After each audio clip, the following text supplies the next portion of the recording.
Okay, very good. We signed some executive orders. They were very important in just about every case. And it will go through the first one, please. Do you want to? Yeah, Mr. President, this is an executive order on crypto. We're going to be. Oh, sorry, we're doing AI first. Sorry, this is an executive order on AI. We're basically announcing the administration's policy to make America the world capital in artificial intelligence and to dominate and to lead the world in AI. Do you want to say your name, your full name, David and Sachs, serial? AI and Crypto Czar. David is one of the greatest in the world at AI. Most respected, probably, there is.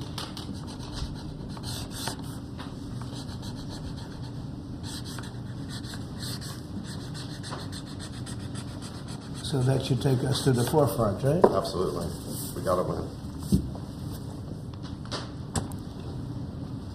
Okay. Thank you. And this, David, is? Yeah, this is the crypto EO. We're going to be forming an internal working group to make America the world capital in crypto under your leadership. Which is really going up, right? Absolutely.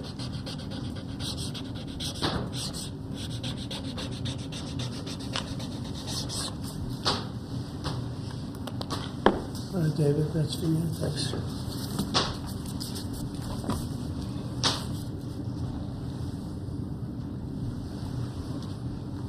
You find them exciting? They might not be exciting, but we're going to make a lot of money for the country. Thank you, sir. And so is David. You have to check him out. There's nobody like this guy. They said, how did you get David Sachs? How did you do that? And he's doing it for the country more than anything else. So we appreciate it, David. Thank you very much. This is an executive order establishing a presidential commission, an advisory commission on science and technology. Good.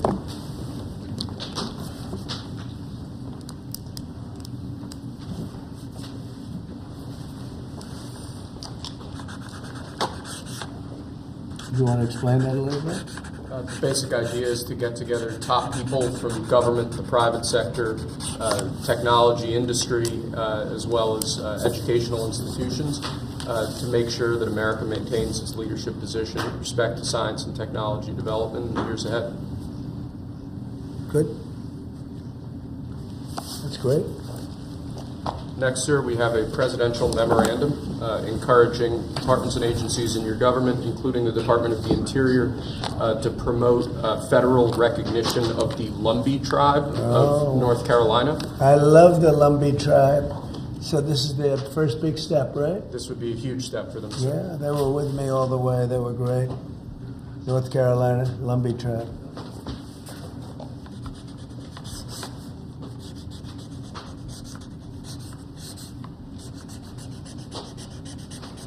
Okay, you'll send them a copy of that? Yes, sir. They were great. Okay? And if you'd like, I could get them that pen, sir, as well. Yeah, let's do that. Next, we have a set of pardons for peaceful pro-life protesters who were prosecuted by the Biden administration for exercising their First Amendment rights. Do you know how many? I believe it's 23, sir. 23 people were prosecuted. They should not have been prosecuted. Many of them are elderly people. They should not have been prosecuted. This is a great honor to sign this.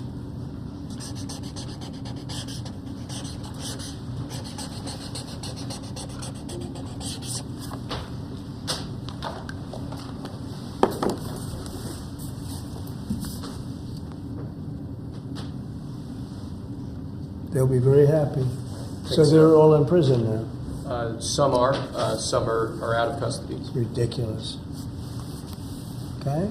Lastly, sir, we have an executive order ordering the declassification of files relating to the assassinations of President John F. Kennedy, Senator Robert F. Kennedy, and the Reverend Dr. Martin Luther King Jr. That's a big one, huh? A lot of people are waiting for this for years, for decades.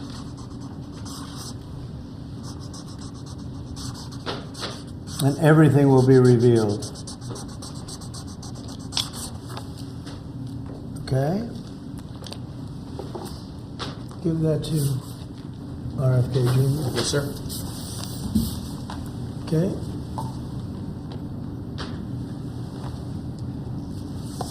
Okay, thank you very Mr. much. Mr. President, a U.S. judge temporarily blocks the birthright citizenship order. Do you have any reaction? No, obviously we'll appeal it. They put it before a certain judge in Seattle, I guess, right? And there's no surprises with that judge. Mr. President, Senators Collins and Murkowski have now said they will vote against Pete Hegseth. Are you worried about his confirmation and your reaction? And no surprises there. It's too bad. You know, it's the way it is. Too bad. And when would you adjourn Congress to make recess appointments, Mr. President? Well, I'd take a look at that. I'd listen to John Thune. He's doing a fantastic job. We're moving along. The Democrats are trying to delay government, as they always do. They can't help themselves. Even John Ratcliffe, who's very, very strong, very popular, and liked by the Democrats. I guess he gets a lot of Democrat votes. That's taking a long time, and it shouldn't be taking a long time. They're maxing everything out so they can delay everything as much as possible. Does Senator Thune support an effort to use recess appointments if you choose to do that? I'd be willing to use recess appointments. It's up to John. We'll see. John Thune's a great guy, great senator, knows his stuff inside out and backwards, but I would use recess appointments if he wants to do that. Absolutely. The Democrats are just delaying. They always delay. Mr. President, you spoke with the Saudi Crown Prince yesterday. Who? The Saudi Crown Prince. Yes. How was the call? Right. They said $600 billion they're going to invest. 600. I'll ask him for $1 trillion. You said you're going to ask for $1 trillion. Will Saudi Arabia be the first foreign country you will visit since they invest in that much? Well, if they do that, I would, yeah. I would be glad to do that. I did it, as you know, 4 years ago. We did $450 billion, meaning the money all goes to American companies, and they purchase jets and they purchase computers and everything else. And we did $450 billion, and I guess we're at 650. And I'll see if I can talk him into it. I don't believe again. You showed great confidence in Steve Witkoff. Why you said that you doubt that the ceasefire in Gaza will hold, since you appraised his Well, no, I think he's great, efforts? but it's a very tricky place. It's very tricky. We'll see. And if something does happen, they will not be happy. Sir, follow up on that one. In terms of Steve Witkoff, are you going to put him in charge of Iran's strategy, and do you want him talking directly with the Iranians? No, but he's certainly somebody I would use. He's done a fantastic job. He's a great negotiator. He's a very good person, a very popular person. Gets along with people. I have great negotiators. They have no personality whatsoever, and then I have some that do. Steve has a wonderful way about him, and people like him, and even in this case, both sides like him. And he was able to make a deal. That deal would have never been made without Steve. The Biden people couldn't make the deal. They were working on it for 1.5 years. They couldn't make a deal. We got it done prior to the inauguration. We said it has to be before the inauguration. The deal should hold, but if it doesn't hold, there'll be a lot of problems. Related to your AI, EO, just hours after you made that big Stardate announcement, Elon Musk tweeted that they don't actually have the money. Is that true? I don't know if they do, but they're putting up the money. The government's not putting up anything. They're putting up money. They're very rich people, so I hope they do. And Elon doesn't like one of those people, so you're allowed to Are you say. worried that AI is going to replace many American jobs? Does that worry you? No. It's going to create tremendous numbers of jobs. It's going to also create a lot of benefits medically for cancer research and other things. It's going to have a huge positive impact. And, we want to be ahead of China. We're right now way ahead of China. David Sachs is one of the all-time experts. That people are amazed that you just met him. I don't know if he's still here. There he is. But one of the most respected people in that world. It's a whole different world. And we're ahead of China now because of what I'm doing. And I think it's going to be very successful. President, please, you just asked the Davos Forum again that NATO countries should spend 5% of GDP on defense. Yeah. The United States don't spend 5%. Well, Do you think I it don't should also think so. apply to the United States? We're protecting them, They're not protecting us. We're protecting them. So I don't think we should be spending, I'm not sure we should be spending anything, but we should certainly be helping them. But they should up their 2% to 5%, yeah. Mr. President, you said earlier during your speech at Davos that you would like to see interest rates come down. How Yeah. much would you like to see them come down? A And lot. will you talk I'd with like to see them Powell? come down a lot, and oil prices will come down. And when oil prices come down, everything's going to be cheaper for the American people and actually for the world, but for the American people. So I'd like to see oil prices come down. And when the energy comes down, that's going to knock out a lot of the inflation. That's going to automatically bring the interest rates down. Are you worried that Mr. there's too much President, going on you at said once? that you would Are demand you worried that there's too much going on at once if you're trying to bring interest rates down, get the economy back No, going? it just works that way. I mean, it just economically works that way. When the oil comes down, it'll bring down prices, then you won't have inflation, and then the interest rates will come down. You said that you would demand that the interest rates come down. Well, I would. Do you expect I the would put Fed- in a strong statement. Do you expect the Fed to listen to you? Yeah, Are you going to talk to Powell about this and bringing the rates down? at the right time, I would. Sir, do you have any of the people you pardoned that were participated in the January 6, 2021 attack? Do you plan to meet with any of them or meet with them at the White House? I don't know. I'm sure that they probably would like to. I did them something important, but what they did is they were protesting a crooked election. And, I mean, people understand that also, and they were treated very badly. Nobody's been treated like that, so I'd be open to it certainly. I don't know of anything like that, but I think they're going to meet in some of the congressmen, women want to meet. But I'd certainly be open to it. Have you spoken to them since you issued the pardons? I haven't spoken to any of them yet, but I know they're very happy. Mr. President, I gave them their life back. Their life was taken away from them unnecessarily and unfairly. I gave them their life back, so I can imagine they probably would like to. Mr. President, President, what does does it it- mean when you said that Biden took bad advice and not pardoning himself yesterday? Well, he did. I think he did because he pardoned all these people that are crooked as hell. Look, the congressmen, they're crooked. What they did is they destroyed evidence. When you destroy evidence, especially criminally like that, they did it criminally. And the reason they destroyed the evidence is because it proved that I was right. They didn't destroy evidence for no reason. They destroyed it because they found many documents saying that I offered 10,000 soldiers. If they had 500 soldiers or National Guard, there would have been no problem. If they had 200, that would have been. I offered 10,000 if they needed them. There would have been no problem. That's been now totally disproven. And it's also been disproven by Nancy Pelosi's daughter, who has her on tape saying it was her fault, that she has full responsibility for this. And they have all that stuff. They destroyed everything. And they go through a year and a half, 2 years of nonsense. They come up with tremendous evidence, and they destroyed evidence.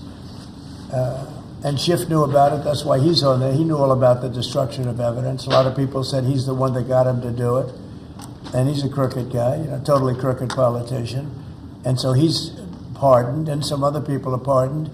And these are crooked politicians, every one of them. Benny Johnson, what he did is incredible. I mean, he was the leader of the committee, and he did it. Cheney, crying Adam Kinzinger, all of them. They destroyed evidence and deleted everything. There's nothing. There's no evidence now. They're crooked politicians, and they should be punished. That's even in a civil trial, you go to jail for a thing like that. They destroyed every document, from what I understand, every document, because it proved that I was totally innocent. Do you plan to send up to 10,000 troops to the southern border, sir? Yeah. Oh, southern border? Yes, the When you border. say southern border, when I said 10,000 troops, I was referring to the capital. Oh, I see. And No, when you does gotta that? look. When I do you was referring to plan? the When do you capital. plan I to do offered that? 10,000 troops for the capital before January 6th. And as for the 1,500 at the southern border, sir, to clarify, what exactly do you want them to be doing right now? Making sure that the border is safe and secure, and that criminals don't come into our country. Mr. President, do you think that sanctions on Russia will force President Putin to negotiate? I don't know, but I think he should make a deal. Mr. Sir, President, does it bother you that Elon Musk criticized a deal that you made publicly, that he said that he tweeted that? No, it doesn't. He hates one of the people in the deals. Have you spoken to him since then? No, I've spoken to Elon, but Not I've spoken about to all of them, actually. No, the people in the deal are very, very smart people. But Elon one of the people he happens to hate, but I have certain hatreds of people too. Sir, You know? sir, Mr. on President. China, what do you think Xi Jinping can do on the Ukraine-Russia war? Which one? The Ukraine-Russia war, what can Xi Jinping do about that? China? Yeah. They have a lot of power over Russia. They supply energy to Russia, and Russia supplies energy to them. They supply other things to, it's really a very big trade. It's a very big trading partner. But Russia supplies a lot of energy to China. China pays them a lot of money for that, and I think they have a lot of power over Russia. So I think Russia should want to make a deal. Maybe they want to make a deal. I think, from what I hear, Putin would like to see me, and we'll meet as soon as we can. I'd meet immediately. Every day we don't meet, soldiers are being killed on a battlefield. And that battlefield is like no battlefield since World War II. You That's said it. that Ukraine wants And to... I have pictures that you don't want to see. Soldiers are being killed on a daily basis at numbers that we haven't seen in decades. And it'd be nice to end that war. It's a ridiculous war. You said that Ukraine's ready to make a deal. Did President Zelensky tell you that personally? Yeah, sure. He's ready to negotiate a deal. He'd like to stop. He's somebody that lost a lot of soldiers, and so did Russia. Lost a lot. Russia lost more soldiers. They lost 800,000 soldiers. Would you say that's a lot? I'd say it's a lot. Mr. President, you said that you wanted to make Dr. King's dream a reality. What's your response to his children and civil rights leaders who say that your DEI orders are a contradiction of his dream and could further drive racial disparities? Well, I haven't heard that. Mr. President, you put the Houthis back on the terror list. How do you see the war in Yemen end? Well, we'll see what happens, but they can't shoot down our ships, the Houthis. Yes. They're not, you can't shoot down our ships, or any ships, and that's what they've been doing, so they're on the terror list. That's not good for them. So why did you revoke security protections for former Secretary of State Mike Pompeo and Brian Hook? Well, the same reason I did. When you have protection, you can't have it for the rest of your life. Do you want to have a large detail of people guarding people for the rest of their lives? I mean, there's risks to everything. So would you support striking Iran's nuclear facilities? Say it? Would you support Israel, for example, striking Iran's nuclear facilities? Well, I'm or not do you going to believe answer in that. diplomacy? Obviously, I'm not going to answer that question. We'll have to see. I'm going to be meeting with various people over the next couple of days, and we'll see. But hopefully that could be worked out without having to worry about it. It would be nice.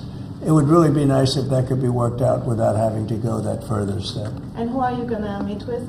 Well, I'd rather not say that, but very high-level people. But hopefully that can be worked out. Look, Iran hopefully will make a deal, and if they don't make a deal, I guess that's okay too.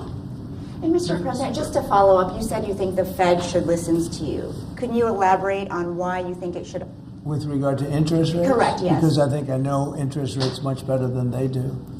And I think I know it certainly much better than the one who's primarily in charge of making that decision. But no, I'm guided by them very much. But if I disagree, I will let it be known. So your tariff plans for China and Mexico are much tougher. Or the ones for Canada and Mexico are much tougher than the one for China. Why is it softer for China? Well, China's already paying a lot of tariffs because of me. And when you add them up, I would say, they're paying a lot. They paid hundreds of billions of dollars. They never paid 10 cents until I came along. When I came along, they've paid hundreds of billions of dollars. Never paid anything. And so they've already started at a higher base. Is February 1st the date for Chinese tariffs as well, sir? February 1, or was that just Mexico and Canada? It's Mexico and Canada, but we're talking about China too. Look, China's sending us tremendous amounts of bad drugs, fentanyl, really bad stuff. Most of it comes through Mexico. And we're losing, I think, 300,000 lives a year because of that. People say 150, 100, 120. I think 300,000 lives a year. Those are old numbers. The lower number is a low number. And we can't have that. They've got to stop sending it. I had a deal with President Xi, but it was a deal that wasn't followed up by Biden, of course, where they were going to issue the death penalty to people that make fentanyl. and that would have stopped it. But we'll have to stop it with tariffs. Okay, thank you very much, everybody. All right, guys, thanks, guys. Thank you, Mr. President.